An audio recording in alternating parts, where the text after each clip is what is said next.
So mag-primer tayo ng Acrytex primer guys dito sa kisame na minasilihan ko at yung nilagyan ko ng tile trim yung mga corner. So ayan guys naliha ko na yan ng number 120 tapos number 220. So ayan guys, parang na perfect na tuwid na yung corner. So ayan guys, primeran na natin siya ng Acrytex primer dahil binuo ko yan ng skim coat guys, yung hardiplex na yan. Kasi alon-alon yan na klase ng cement board. So nung nauna kong video guys ay nakita nyo naman yung kisame na yan na grabe yung pagkaalon-alon niya, yung pagkakabit, pangit talaga yung banda dyan sa may corner. So ngayon guys ay medyo gumanda na rin siya tignan gawa ng nilagyan natin ng tile trim yan. So sharp na yung mga edges niya guys o kaya yung corner niya. So isang mano lang yan na guys, Acrytex primer. Tapos saglit lang naman yan matuyo. So pagkatuyo niyan nilihain ko yan ng number 120 yung purol na guys, yung mga ginamit ko na. Tapos ang itatap coat ko dyan ay flat latex white. So ayan guys mag na tayo. Mag top coat na tayo ng flat latex sa sa kisame na tapos ko ng ma-primer ng Acrytex primer.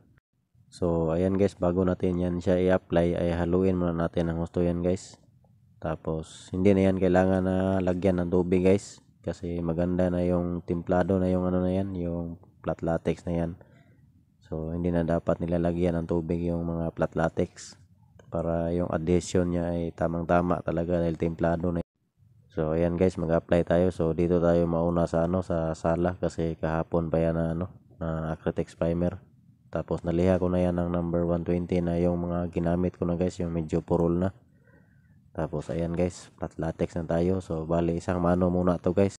So saka na namin to ipa-final talaga pag kumpleto na yung mga design dito guys, kasi may mga hindi ako nagdiretso diyan ng flat latex guys. Dumaan muna ako ng Acrytex primer dahil skim coat yan guys. Yung hardiplex na yan binuo ko kasi ng skim coat yan gawa ng mumurahing cement board. So medyo alon-alon yung itsura na guys, kaya binuo ko yan ng skim coat.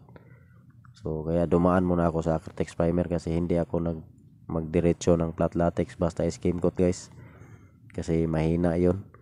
Kaya dadaan muna ako ng solvent base bago ako yan mag apply ng flat latex guys, kasi yan ang matibay na preparasyon talaga basta skim.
So ayan guys, tapos na tayo sa isang mano.